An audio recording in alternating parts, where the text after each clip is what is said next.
When it comes to legendary aircraft, few have left a lasting mark like the F-4U Corsair. From the tropical regions of the Pacific to the cold skies of Korea, the Corsair proved its mettle in some of the fiercest air battles of the 20th century. Its inverted gull wings, powerful engine, and distinctive whistle sound were a famous combination that earned it the nickname Whistling Death. But what truly cemented its place in history wasn't just its engineering. It was the pilots behind the stick, men who carved their names into history with dog fights and kill counts. Now, more than 80 years later, the F-4U Corsair still stands as one of World War II's most formidable warbirds. This raises the question, how has the Whistling Death remained relevant in aviation history? This is the story of its legacy.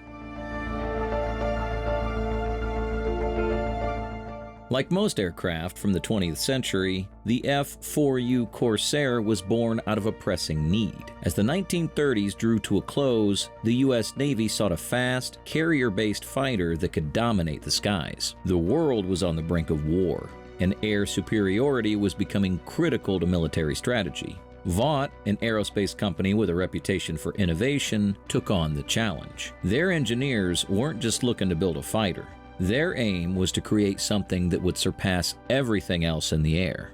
At the heart of their design was the Pratt & Whitney R2800 double wasp engine, one of the most powerful radial engines of its time. This beast of an engine could deliver an impressive 2,000 horsepower that enabled the Corsair to reach speeds of over 400 miles per hour. A great feat for a fighter in the 1940s. But while the engine provided the raw power, Vaught's engineers faced a big problem.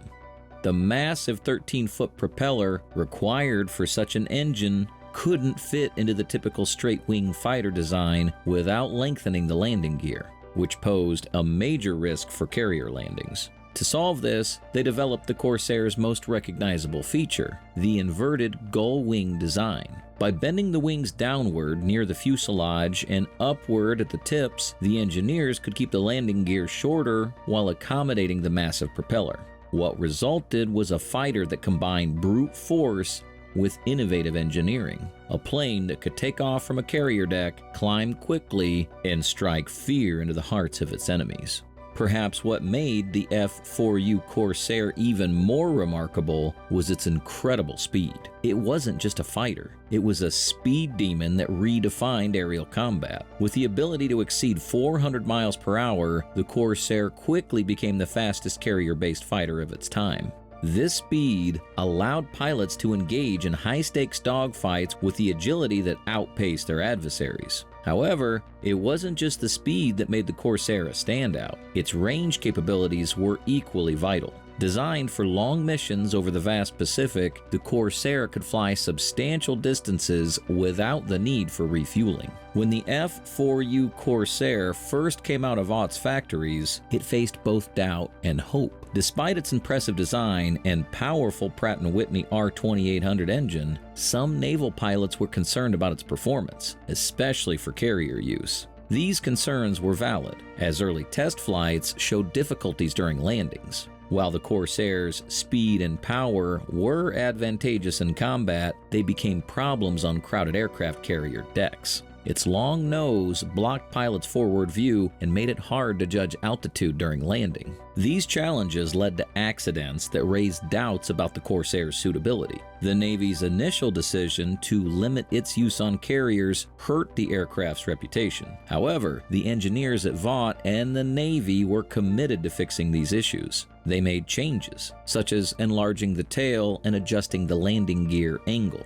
Pilots also received retraining to better handle the Corsair's unique characteristics. With these adjustments, the aircraft's performance improved significantly. It wasn't until November 1943 At the Battle of Tarawa, that Corsair's reputation was redefined, thanks to a brutal crash. As U.S. Marines landed on the beach, the Corsair provided essential air support against well-fortified Japanese troops. The pilots, now more experienced with the aircraft, skillfully navigated the skies to deliver precise strikes that devastated enemy positions. With its 6 50-caliber machine guns and unmatched speed, it quickly became the ace in the hole for U.S. forces. By 1944, the Corsair was finally cleared for carrier operations. But there was still one major issue.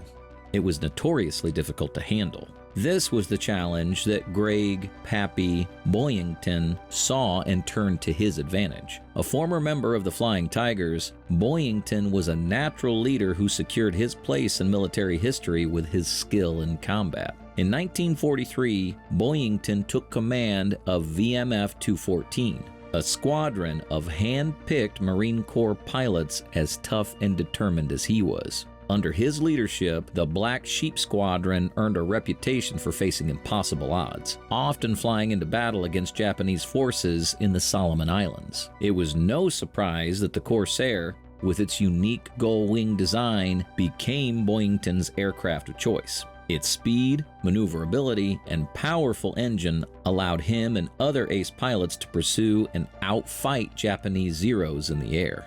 As expected, Boyington's fearless flying earned him the Medal of Honor. On January 3, 1944, he led a mission over Rabaul, downing several enemy aircraft before being shot down himself. Captured and held as a prisoner of war, Boyington's fame only grew. Upon his return, he was celebrated as one of the top Marine aces of the war, with 28 confirmed kills. At the outbreak of the Korean War in 1950, the Vought F4U Corsair, which had once been the terror of Japanese Zero fighters in World War II, found itself playing a new and critical role.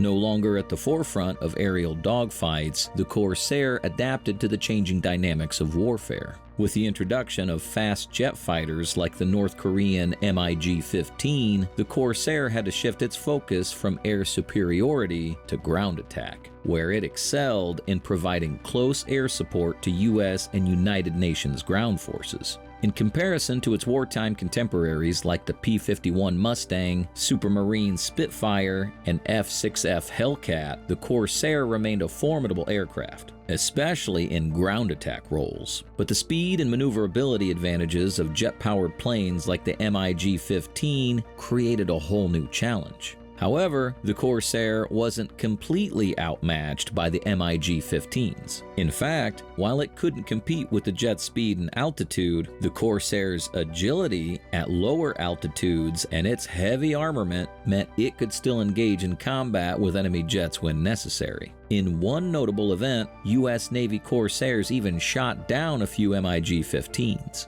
While the Corsair and the P-51 Mustang were both rugged and fast, they had key differences. The Mustang, with its sleek design and ability to fly long-range escort missions, was the premier Allied fighter in Europe. Meanwhile, the Corsair excelled in the Pacific theater, where its ability to launch from carriers gave it a strategic edge. Both were piston engine fighters, but the Corsair's larger engine and airframe allowed it to carry a heavier load, which made it a more versatile ground attack aircraft as warfare evolved. The submarine Spitfire, another legendary aircraft, was renowned for its unmatched agility in dogfights. While the Corsair was faster in a straight line, the Spitfire's nimbleness made it a greater opponent in tight, close-range combat. Yet, as jets like the MiG-15 came into play, even the highly maneuverable Spitfire struggled to keep up. The rugged design of the Corsair made it a perfect candidate for low-altitude strafing and bombing missions. Its powerful engine, combined with its ability to carry significant payloads of rocket, bombs, and napalm, made it invaluable in pounding enemy positions, supply lines, and fortifications. Flying low and fast, Corsairs conducted raids on North Korean forces and helped to turn the tide of several key battles early in the war. The Corsair received several upgrades throughout its service. The first model was the F-4U-1. After that came the F-4U-2, a night fighter version used to provide air cover during nighttime operations. The F-4U-3 was an experimental model equipped with a turbocharger to keep the engine at peak power for longer. However, only a few of these were ever made. The F-4U-4 was the first major upgrade. It had a larger engine, delivering up to 2,769 horsepower, and featured a 4-bladed propeller instead of the original 3-bladed one. The cockpit was also redesigned to improve visibility and pilot protection. Although the F-4U-4 arrived too late to have a major impact in World War II, it played a significant role during the Korean War. 2 more versions followed, the F-4U-5 and the F-4U-7. There was no F-4U-6. The F-4U-5 was a slightly improved version of the F-4U-4, while the F-4U-7 was developed specifically for the French Air Force. The Vought F4U Corsair's legacy didn't end with the close of World War II. Far from being retired, after its dominance in the Pacific, the Corsair continued to see action in the years that followed. The Corsair wasn't just limited to American forces. It also saw extensive service in the French military during conflicts in Indochina and Algeria. Its toughness in combat and ability to perform in harsh conditions allowed it to stay relevant even as jet fighters began to dominate the skies. Beyond its military career, the Corsair became a favorite among aviation enthusiasts, thanks in part to its presence in pop culture. One of the most memorable examples is its role in the 1970s TV show Ba Ba Black Sheep, later renamed Black Sheep Squadron, which told the story of Greg Pappy Boyington and his famous VMF 214 squadron during World War II. The show introduced the Corsair to a new generation and solidified its reputation as one of the most celebrated warplanes in history.